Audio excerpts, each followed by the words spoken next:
Hello everyone, আমি প্রিয়া আর আমার নতুন একটা ব্লগে তোমাদের সবাইকে অনেক অনেক অনেক ওয়েলকাম। ওই যে কথায় আছে না, উঠলো বাই তো কটক যাই, আমাদের সঙ্গে আজকের ব্যাপারটা হয়েছে ঠিক সেরকম। আর ব্যাপারটা কি বলো তো, ব্যাপারটা হলো আমাদের আজকে হঠাৎ করে হুজুক উঠেছে আমরা কিছু একটা মাখা করব। তাই আমরা বাড়ি থেকে ছুরি বাটি আর লবণ নিয়ে বেরিয়ে পড়েছিলাম। আর আমাদের কিন্তু কোনো রকমই ঠিক ছিল না যে আমরা কি মাখা করব। ভেবেছিলাম মাখা খাওয়ার মতো বেরিয়ে বাজারে বা আশেপাশে কোথাও যা পাবো সেটাই খাবো। আর বেরিয়েই তো ফার্স্টে আমরা পেয়ে গেছিলাম টমেটো আর শসা, আর দোকান থেকে কিছুটা তেঁতুল কিনে নিয়েছিলাম। আর তারপরে এই সমস্ত জিনিসগুলোকে নিয়ে চলে গেছিলাম একটা সুন্দর জায়গায়। আর এই জায়গাটা কিন্তু আমাদের বাড়ি থেকে বেশ খানিকটা দূরে, বলতে গেলে ওই 7-8 কিলোমিটার বা তারও একটু বেশি। আমরা যেহেতু একটা ছোট্ট পুচকি বাটি নিয়ে গেছিলাম, তার জন্য বর্ষাকে দিয়ে পাশেই অনেক কলা গাছ ছিল, সেখান থেকে একটা কলা পাতা কাটিয়ে নিলাম। আর জায়গাটা দেখো কি সুন্দর, পুরো একটা গ্রাম্য পরিবেশ। আমাদের বাড়ির আশেপাশে 2-3 কিলোমিটারের মধ্যে বা 3-4 কিলোমিটারের মধ্যে এরকম সুন্দর জায়গা আর নেই, সেই জন্য এখানে আমি যতবারই আসি আমার ঠিক ততবারই ভালো লাগে। আর এটা কি সবজি হয়ে রয়েছে তোমরা কি কেউ বলতে পারবে? আমি না চিনতে পারিনি, তোমরা যদি জেনে থাকো আমাকে একটু কমেন্টে জানিও। আর আমরা যেখানে মাখা করছিলাম তার একদম পাশেই ছিল কিন্তু একটা সুন্দর ধান ক্ষেত, আর ধান ক্ষেতে ধান হয়ে রয়েছে। তো চারপাশটা একটু ঘোরাঘুরি করার পর এবার কিন্তু আমরা আমাদের মাখা করতে শুরু করে দিয়েছি। আমি কিন্তু ভেবেছিলাম মাখাটা আমিই করব, কিন্তু চারপাশের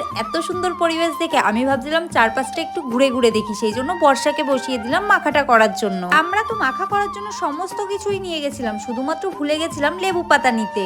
আর আমাদের কপালটা এতটাই ভালো ছিল, দেখলাম ক্ষেতের সাইডে একটা একদম ছোট্ট পুচকি লেবু গাছ হয়ে আছে, তাই ওখানে দৌড়ে গিয়ে একটা লেবু পাতা নিয়ে চলে আসলাম। আর এদিকে বর্ষা আর ঝুমা মিলে কিন্তু পুরোপুরি মাখাটাকে কমপ্লিট করে ফেলেছে। কি মাখাটা দেখে তোমাদেরও জিভে জল আসছে? তো আমার তো এখন এডিট করতে বসে আবারও জিভে জল চলে আসছে। আর বান্ধবীদের সাথে মাখা খেতে বসলে তো এইটুখানি ক্যাত মারা হবেই। আর তারপর কিছুক্ষণের মধ্যেই কিন্তু সন্ধে নেমে এসেছিল, আর ঠিক তখন কিন্তু এর চারপাশের পরিবেশটা আরো সুন্দর লাগছিল দেখতে। যেহেতু আর একটু পরেই সন্ধ্যা নেমে আসবে, তাই আমি চারপাশটা একটু ঘুরে দেখছিলাম, আর দেখেই কিন্তু বাড়ির দিকে চলে এসেছিলাম। তো তোমাদের আমার এই ভিডিওটা কেমন লাগলো অবশ্যই কমেন্টে জানিও। যদি ভালো লাগে তাহলে একটা লাইক, কমেন্ট, শেয়ার, একটা সাবস্ক্রাইব করে দিও। তো টাটা।